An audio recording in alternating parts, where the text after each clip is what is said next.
Years of Solitude by Gabriel Garcia Marquez.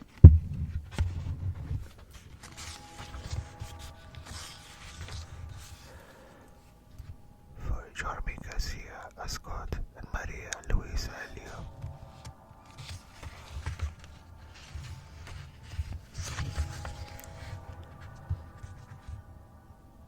Many years later, as he faced the firing squad, Colonel Aureliano Buendia was to remember that distant afternoon when his father took him to discover ice. At that time, Macondo was a village of 20 adobe houses built on the bank of a river of clear water that ran along a bed of polished stones, which were white and enormous, like prehistoric eggs. The world was so recent that many things lacked names, and in order to indicate them, it was necessary to point. Every year, during the month of March, a family of ragged gypsies would set up their tents near the village, and with a great uproar of pipes and kettle drums, they would display new inventions. First, they brought the magnet, a heavy gypsy with an untamed beard and sparrow hands, who introduced himself as Melquiades, put on a bold public demonstration of what he himself called the eighth wonder of learned alchemists of Macedonia. He went from house to house, dragging 2 metal ingots, and everybody was amazed to see pots, pans, tongs, and braziers tumble down from their places, and beams creak from the desperation of nails and screws trying to emerge, and even objects that had been long lost for a long time appeared from they had been searched for most and went dragging along in turbulent confusion behind Melquiades' magical irons. Things have a life of their own, the gypsy proclaimed with a harsh accent. It's simply a matter of waking up their souls. Jose Arcadio Buendia, whose unbridled imagination always went beyond the genius of nature, and even beyond miracles and magic, thought that it would be possible to make use of that useless invention to extract gold from the bowels of the earth. Melquiades, who was an honest man, warned him, "It won't work for that." But Jose Arcadio Buendia, at that time, did not believe in the honesty of gypsies, so he traded his mule and a pair of goats for the 2 magnetized ingots. Ursula Iguaran, his wife, who relied on those animals to increase their poor domestic holdings, was unable to dissuade him. Very soon we'll have gold, enough and more to pave the floors of the house, her husband replied. For several months, he worked hard to demonstrate the truth of his idea. He explored every inch of the region, even the riverbed, dragging the 2 iron ingots along and reciting Melquiades' incantation aloud.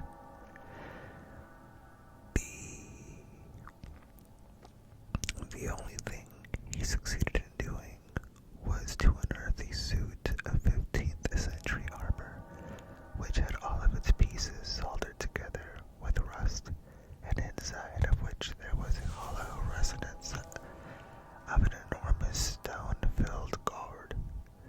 When Jose Arcadio Buendia and the foreman of his expedition managed to take the armor apart, they found inside a calcified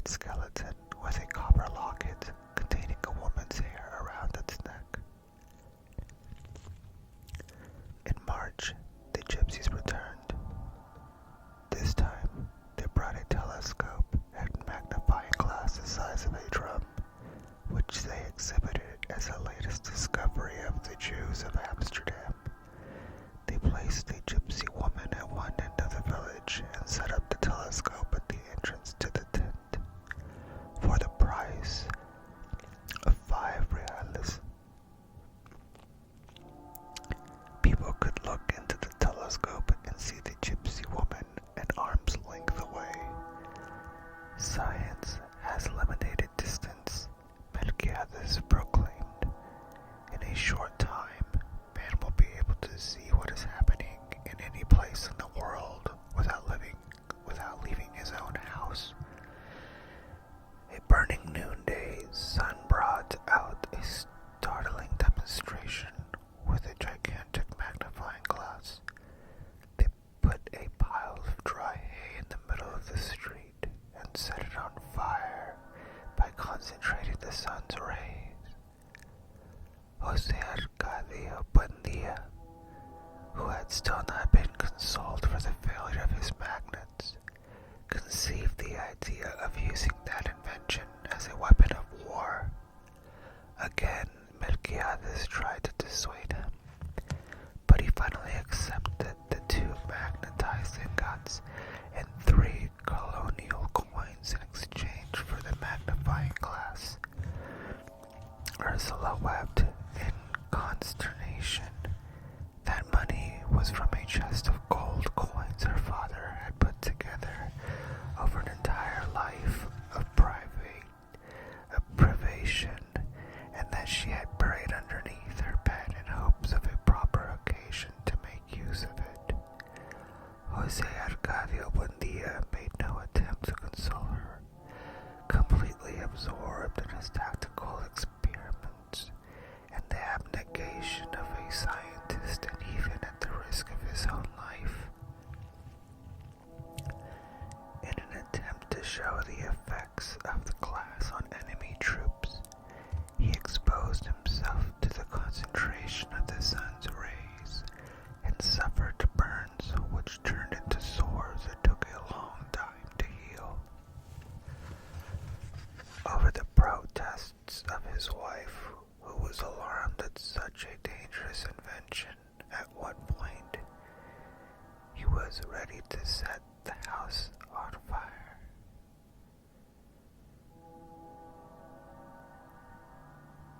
He would spend hours on end in his room calculating the strategic possibilities of his novel weapon until he succeeded in putting together a manual of startling instructional clarity and an irresistible power of conviction.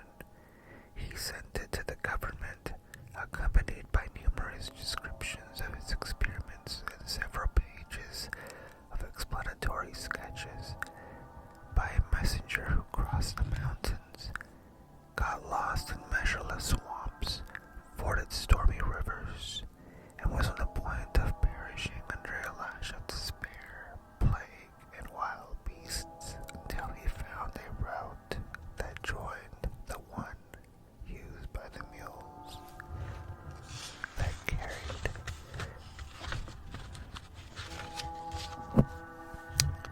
mail.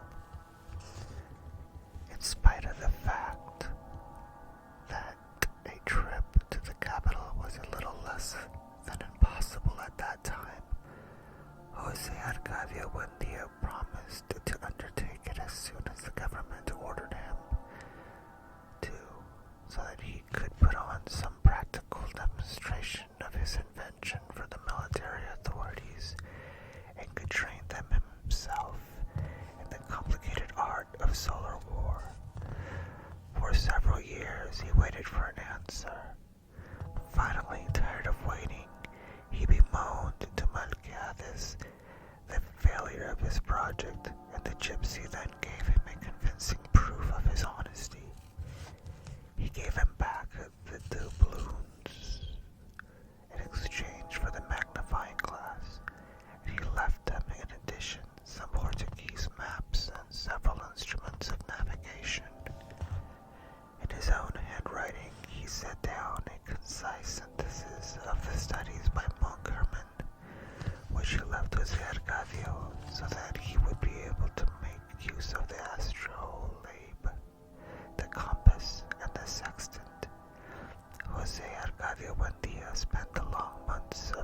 feces and shut up in a small room that he had built in the rear of the house so that no one would disturb his experiments. Having completely abandoned his domestic obligations, he spent entire nights in the courtyard watching the course of the stars, and he almost contracted sunstroke from trying to establish an exact method to a certain noon. An exact method to ascertain at noon, when he became an expert in the use of manipulation of his instruments. He conceived a notion of space that allowed him to navigate across unknown seas, to visit uninhabited territories, and to establish relations with splendid beings without having to leave his study. That was the period in which he acquired the habit of talking to himself, of walking through the house without paying attention to anyone. As Ursula and the children broke their backs in the garden, growing banana and caladium, cassava and yams, ayuyama roots and eggplants. Suddenly, without warning, his feverish activity was interrupted and was replaced by a kind of fascination. He spent several days as if he were bewitched, softly repeating to himself a string of fearful conjectures, without giving credit to his own understanding. Finally, one Tuesday in December, at lunchtime, all at once, he realized the whole weight of his torment. The children would remember for the rest of their lives the august solemnity with which their father, devastated by his prolonged vigil and by the wrath of his imagination, revealed its discovery to him. The earth is round, like an orange. Ursula lost her patience. "If you have to go crazy, please go crazy all by yourself," she shouted.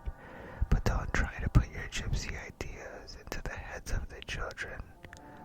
Jose Arcadio Buendia, impassive, did not let himself be frightened by the desperation of his wife, who, in a seizure of rage, smashed the astrolabe against the floor. He built another one. He gathered them into the village in his little room, and he demonstrated to them, with theories that none of them could understand, the possibility of returning to where one had set out by consistently sailing east. The whole village was convinced that Jose Arcadio Buendia had lost his reason. When Melquiades returned to set things straight, he gave public praise to the intelligence of a man who, from pure astronomical speculation, had evolved a theory that had already been proven in practice. Although unknown to Macondo until then, and as a proof of his admiration, he made him a gift that was to have a profound influence on the future of the village: the laboratory of an alchemist. By then, Melquiades had aged with surprising rapidity. On his first trips, he seemed to be on the same age as Jose Arcadio Buendia, but while the latter had preserved his extraordinary strength, which permitted him to pull down a horse by grabbing its ears, the gypsy seemed to have been worn down by some tenacious illness.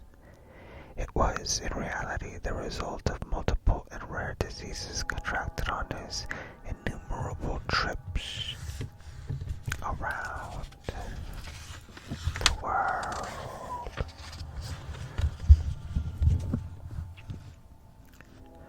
According to what he himself said as he spoke to Jose Arcadio Buendia while helping him set up the laboratory, death followed him everywhere, sniffing at the cuffs of his pants, but never deciding to give him the final clutch of its claws.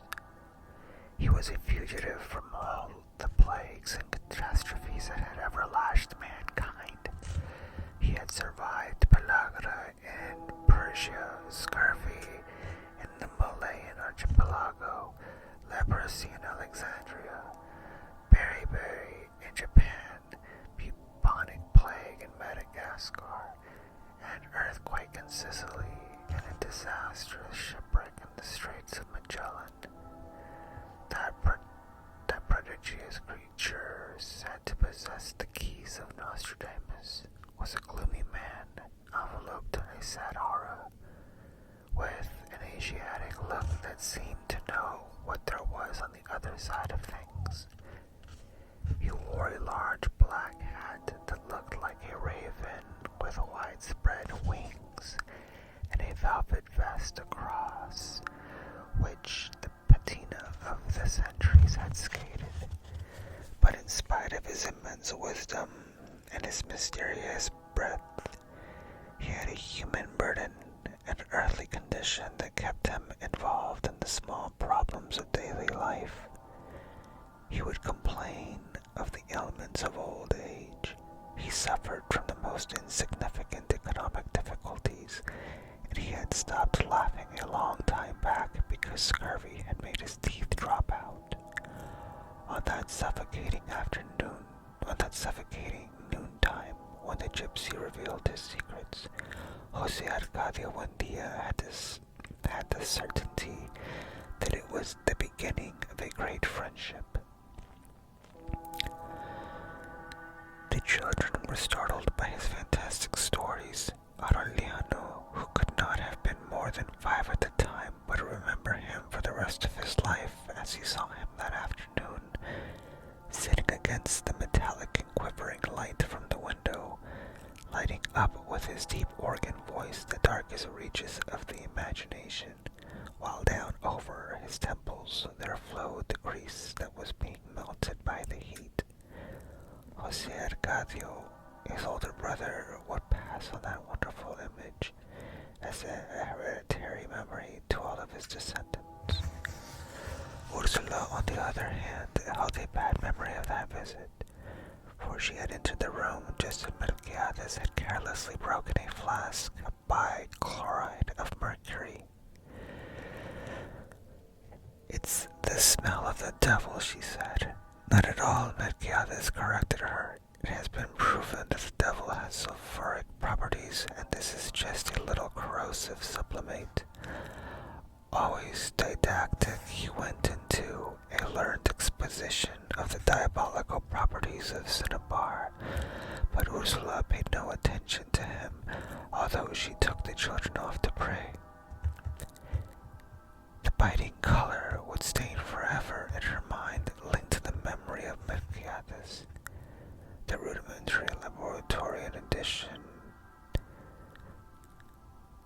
to a profusion of pots, funnels, retorts, filters, and sieves was made up of primitive water pipe, a glass beaker with a long, thick neck, a reproductive of the philosopher's egg, a reproduction of the philosopher's egg, and a stele that the gypsies themselves had built in accordance with modern descriptions of the 3-armed alembic of Mary the Jew. Along with those items, Melquiades left samples of the 7 metals that corresponded to the 7 planets, the formulas of Moses and Zosimus for doubling the quantity of gold, and a set of notes and sketches concerning the processes of the great teaching that would permit those who could interpret them to undertake the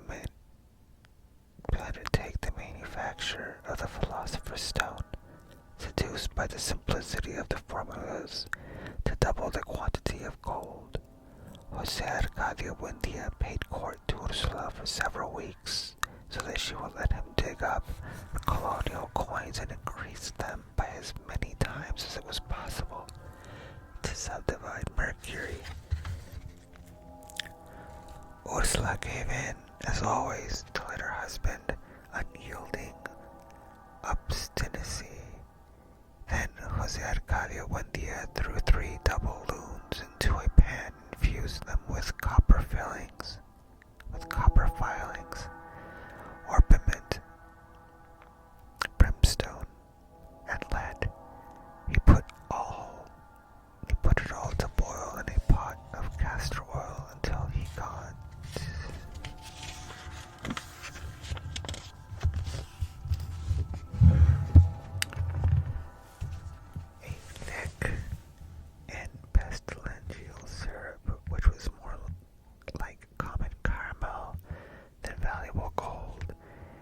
risky and desperate processes of distillation melted with the 7 planetary metals mixed with hermetic mercury and vitriol of Cyprus and put back to cook in hog fat for lack of any radish oil. Ursula's precious inheritance was reduced to a large piece of burnt hog cracklings that was firmly stuck to the bottom of the pot. When the gypsies came back, Ursula had turned the whole population of the village against them. But curiosity was greater than fear. For that time, the gypsies went about the town making a deafening noise with all the manner of musical instruments, while the hawker announced the exhibition of the most fabulous discovery of the Naciancinus, so that everyone went to the tent, and by paying 1 cent they saw youthful Melquiades, recovered, unwrinkled, with a new and flashing set of teeth. Those who remembered his gums that had been destroyed by scurvy, his flaccid cheeks and his withered lips trembled with fear of the final proof of the gypsy's supernatural power.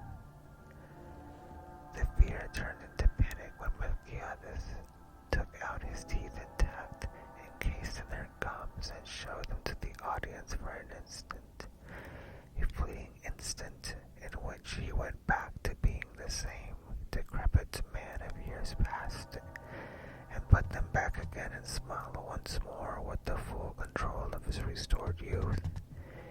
Even Jose Arcadio Buendia himself considered that Melquiades' knowledge had reached unbearable extremes, but he felt a healthy excitement when the gypsy explained to him alone the workings of his false teeth. It seemed so simple and so prodigious at the same time that overnight he lost all interest in his experiments in alchemy. He underwent a new crisis of bad humor. He did not go back to eating regularly, and he would spend the day walking through the house. Incredible things are happening in the world, he said to Ursula. Right now there, across the river, there are all kinds of magical instruments. Will we keep on living like donkeys? Those who had known him since the foundation of Mapondo were startled at how much he had changed under Melquiades' influence.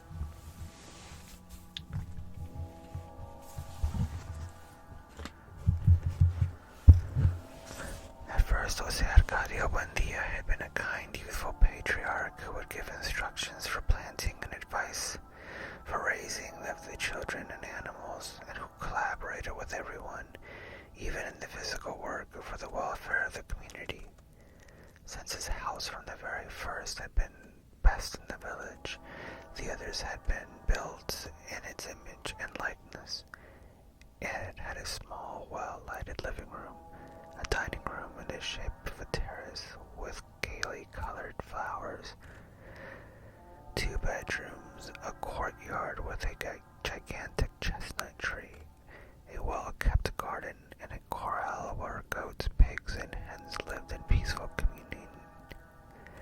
The only animals that were prohibited, not just in the house, but in the entire settlement, were fighting cocks. Ursula's capacity for work was the same as that of her husband, active, small, severe, that woman of unbreakable nerves who at no moment in her life had been heard to sing seemed to be everywhere, from dawn until quite late at night, always pursued by the soft whispering of her stiff starched petticoats. Thanks to her, the floors of damped earth, the unwhitewashed mud walls, and the rustic wooden furniture that they had built themselves were always clean, and the old chests where they kept their clothes exhaled the warm smell of basil.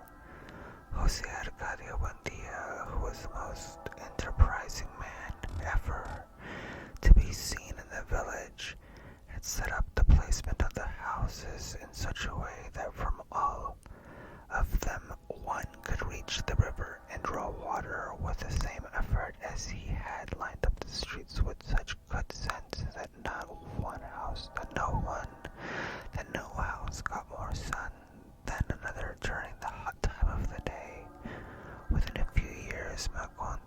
was a village that was more orderly and hard work king than any known until by its 300 inhabitants. It was truly a happy village where one was over 30 years of age, where no one was over 30 years of age, and where no one had died.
Since the time of its founding, Jose Arcadio Buendia had built traps and cages.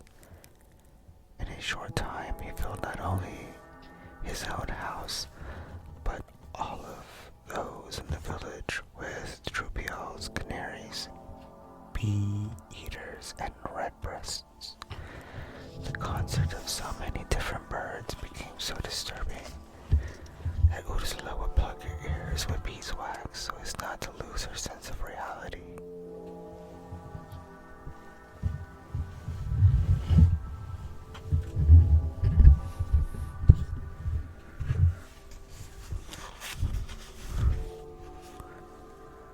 The first time that Melquiades' tribe arrived selling glass balls for headaches, everyone was surprised that they had been able to find that village lost in the drowsiness of the swamp, and the gypsies confessed that they had found their way by the song of the birds. That spirit of social initiative disappeared in a short time, pulled away by the fever of the magnates, the astronomical calculations, the dreams of transmutation, and the urge to discover the wonders of the world from a clean and active man. Jose Arcadio Buendia changed into a man lazy in appearance, careless in his dress, with the wild beard that Ursula managed to trim with a great effort, and a kitchen knife. There were many who considered him the victim of some strange spell, but even those most convinced of his madness left work and family to follow him when he brought out his tools to clear the land and asked the assembled group to open a way that would put Macondo in contact with the great inventions. Jose Arcadio Buendia was completely ignorant of the geography of the region. He knew that to the east there lay an impenetrable mountain chain, and that on the other side of the mountains there was the ancient city of Rioja, where in times past, according to what he had been told by the first Aureliano Buendia, his grandfather, Sir Francis Drake, had gone crocodile hunting with cannons, and that he repaired them and stuffed them with straw to bring to Queen Elizabeth. In his youth, Jose Arcadio Buendia and his men, with wives and children, animals, and all kinds of domestic implements, had crossed the mountains in search of an outlet to the sea, and after 26 months they gave up the expedition and founded Macondo so they would not have to go back. It was therefore a route that did not interest him, for it could lead only to the past. To the south lay the swamps covered with an eternal vegetable scum.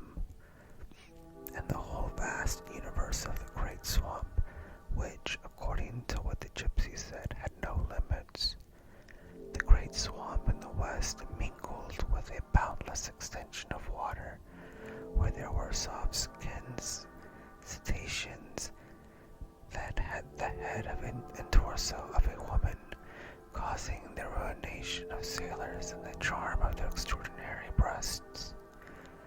The gypsies sailed along that route for 6 months before they reached the strip of land over which the mules that carried the mail passed.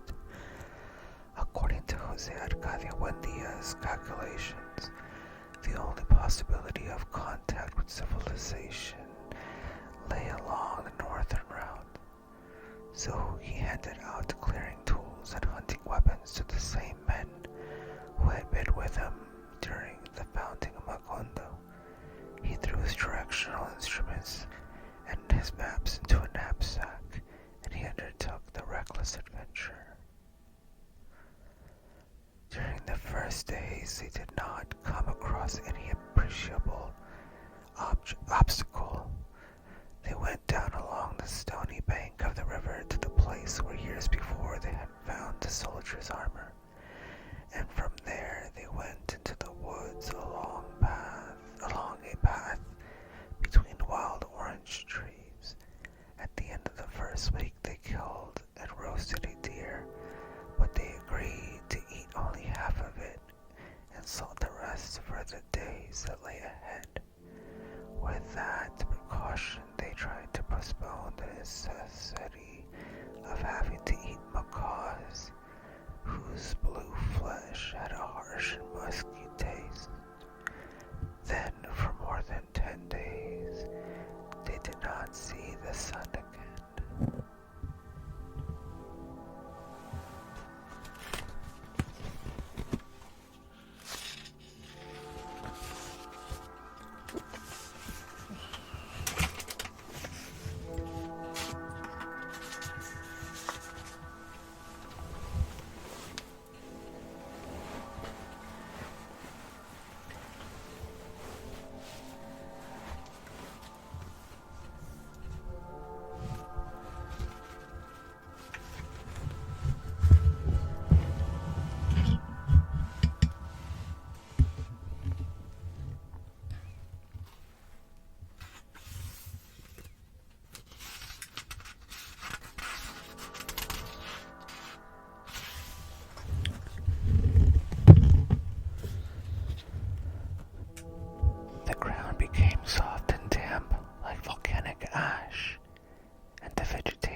Of the birds and the uproar of the monkeys became more and more remote, and the world became eternally sad.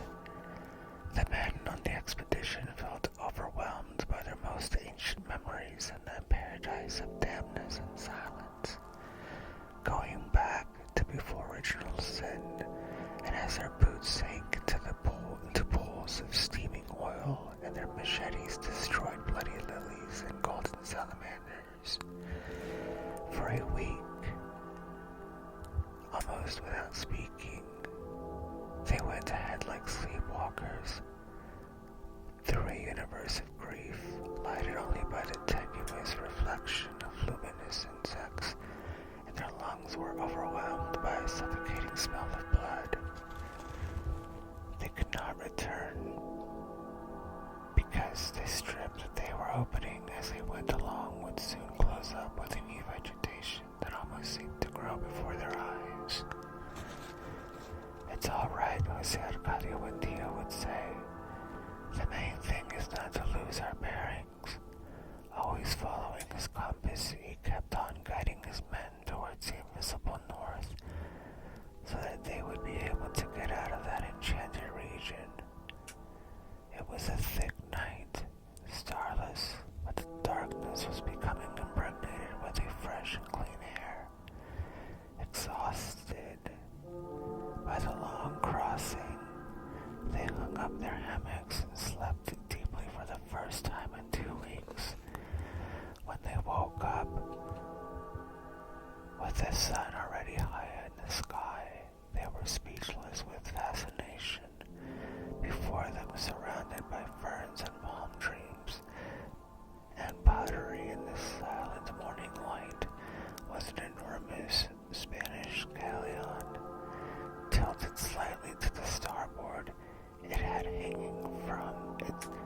its intact masts, the dirty rags of its sails in the midst of its rigging, which was adorned with orchids, the whole covered with an armor of petrified barnacles and soft moss, was firmly fastened into a surface of stones.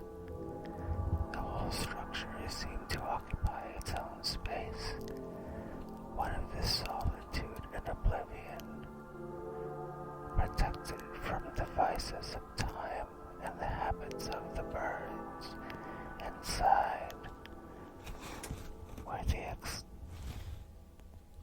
where the expedition here is explored with careful intent, there was nothing but a thick forest of flowers. The discovery of the galleon, an indication of the proximity of the sea, broke Jose Arcadio Buendia's drive. He considered it a trick of his whimsical fate to have searched for the sea without finding it, at the cost of countless sacrifices and suffering, and to have found it all of a sudden without looking for it, as if it lay across his path like an insurmountable object.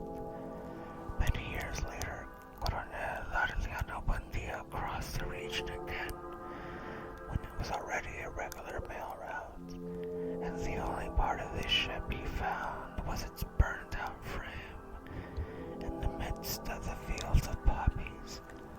Only then, convinced that the story had not been some product of his father's imagination, did he wonder how the galleon had been able to get inland to that spot. But Jose Arcadio Buendia did not concern himself with that when he found the sea after another 4 days' journey from the galleon.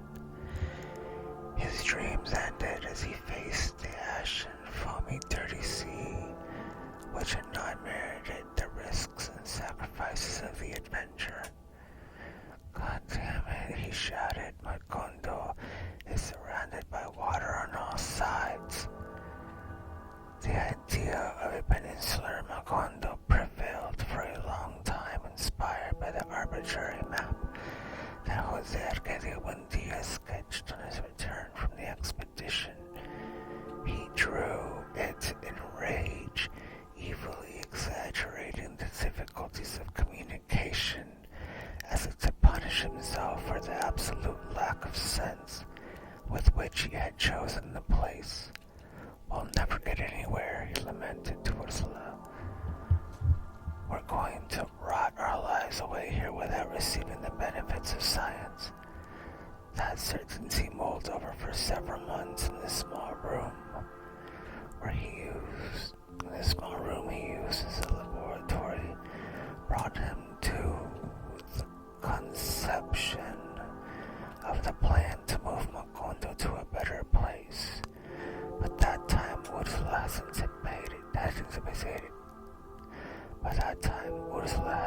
had anticipated his feverish designs.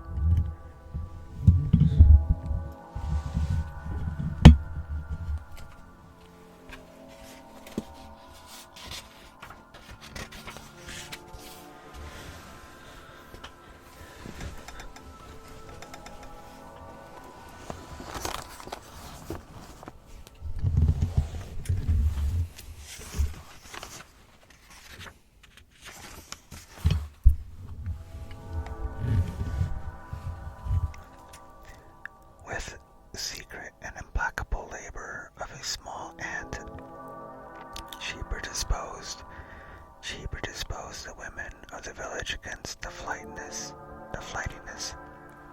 of their husbands, who were already preparing for the move. Jose Arcadio Buendia did not know at what moment or because of what adverse forces his plan had become enveloped in a web of pretexts, disappointments, and evasions, until it turned into nothing but an illusion. Ursula watched him with innocent attention and even felt some pity for him on the morning when she found him in the back room muttering about his plans for moving, as he placed the laboratory pieces in their original boxes. She let him finish. She let him nail up the boxes and put his initials on them with an inked brush without reproaching him, but knowing now that he knew because she had heard him say so in his soft monologues, that the men of the village would not back him up in his undertaking. Only when he began to take down the door of his room did Ursula dare ask him what he was doing, and he answered with a certain bitterness, "Since no one wants to leave, we'll leave all by ourselves." Ursula did not become upset. "We will not leave," she said. "We will stay here because we have had a son here. We still have not had a death," he said. "A person does not belong to a place until there is someone dead under the ground." Ursula replied with a soft firmness, "If I have to die for the rest of you to stay here, I will die." Jose Arcadio Buendia had not thought that his wife's will was so firm. He tried to seduce her with the charm of his fantasy, with the promise of a prodigious world where all one had to do was sprinkle some magic liquid on the ground and the plants would bear fruit whenever a man wished, and where all manner of instruments against pain were sold at a bargain price. But Ursula was insensible to his clairvoyance. "Instead of going around thinking about your crazy inventions, you should be worrying about your sons," she replied. "Look at the state they're in, running wild just like donkeys." Jose Arcadio Buendia took his wife's word literally. He looked out the window and saw the barefoot children in the sunny garden, and he had the impression that only at that instant had they begun to exist, conceived by Ursula's spell. Something occurred inside of him then, something mysterious and definitive that uprooted him from his own time and carried him adrift through an unexplored region of his memory, while Ursula continued sweeping the house, which was safe now from being abandoned for the rest of her life.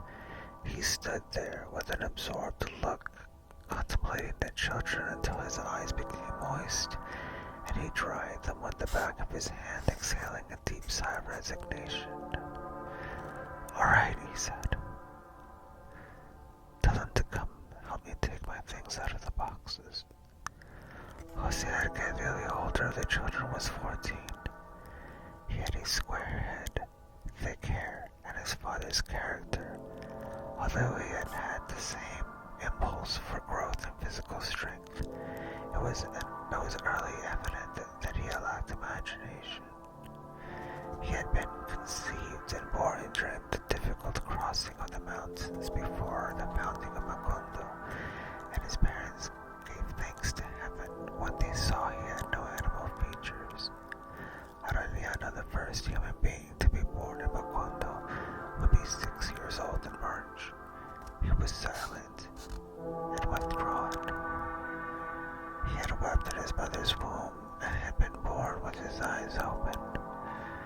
As they were cutting the umbilical cord, he moved his head from side to side, taking the things in the room and exclaiming the faces of the people with a fearless curiosity, and examining the faces of the people with fearless curiosity. Then, indifferent to those who came close to look at him, he kept his attention concentrated on the palm.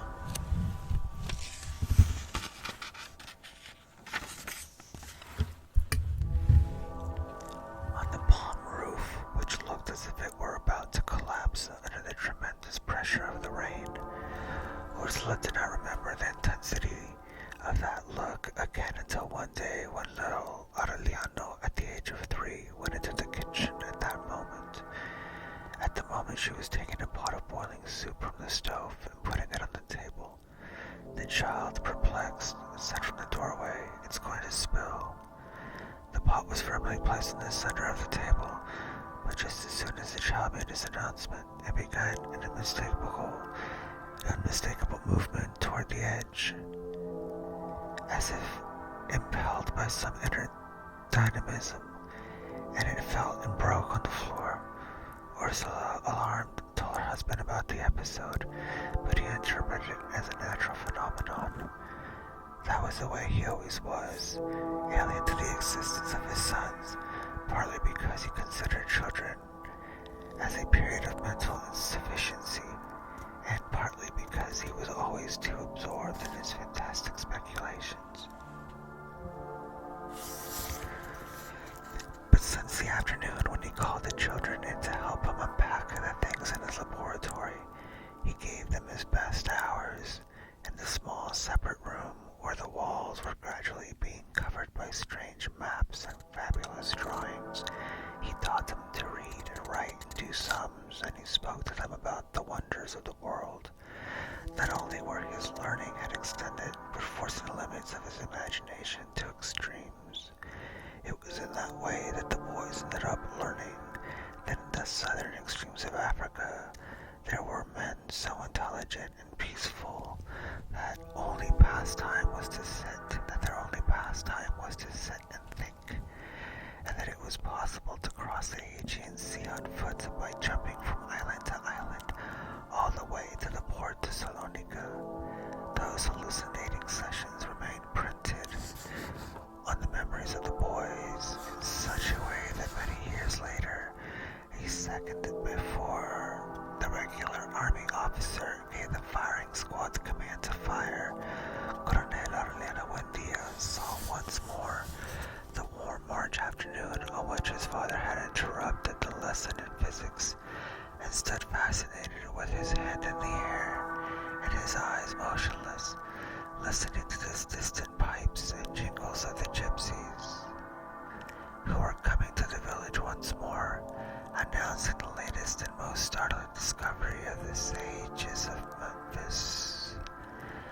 They were new gypsies, young men and women who knew only their own language, handsome specimens with oily skins and intelligent hands, whose dances and music sound a panic of uproarious joy to the streets, with parrots painted all colors reciting Italian arias, and a hen who laid 100 golden eggs to the sound of a tambourine, and a trained monkey who read minds, and the multiple-use machine that could be used at the same time to sew on buttons and reduce fevers, and the apparatus to make a person forget his bad memories, and a poultice to lose time, and 1,000 more inventions so ingenious and unusual that Jose Arcadio Buendia must have wanted to invent a memory machine so that he could remember them all. In an instant, they transformed the village. The inhabitants of Macondo found themselves lost in their own streets, confused by the crowded fair. Holding a child by each hand so as not to lose them in the tumult, bumping into acrobats with gold-capped teeth and jugglers with 6 arms, suffocated by the mingled breath of manure and sandals that the crowd exhaled, Jose Arcadio Buendia went about everywhere like a madman, looking for Melquiades so that he could reveal to him the infinite secrets of that fabulous nightmare. He asked several gypsies who did not understand his language. Finally, he reached the place where Melquiades used to set up his tent, and he found a taciturn Armenian who, in Spanish, was hawking a syrup to make oneself invisible. He had drunk down a glass of the amber substance in one gulp as Jose Arcadio Buendia.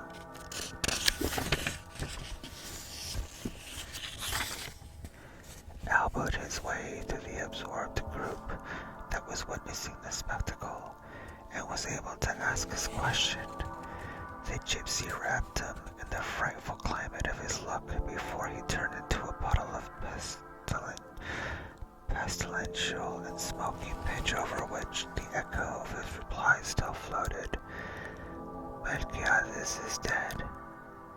Upset by the news, Jose Arcadio Buendia stood motionless, trying to rise rise above his affliction until the group dispersed, called away by other artifices, and the puddle of the taciturn Armenian evaporated completely.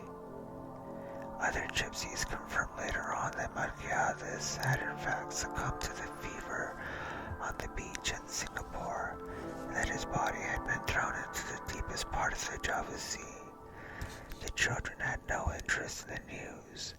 They insisted that their father take them to see the overwhelming novelty of the sages of Memphis that was being advertised at the entrance of a tent that, according to what was said, had belonged to King Solomon.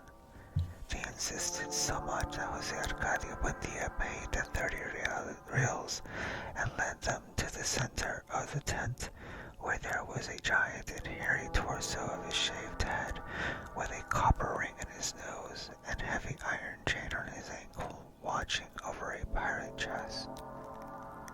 When it was opened by the giant, the chest gave off a glacial exhalation. Inside, there was an enormous transparent block with infinite internal needles, in which the light of the sunset was broken up into colored stars.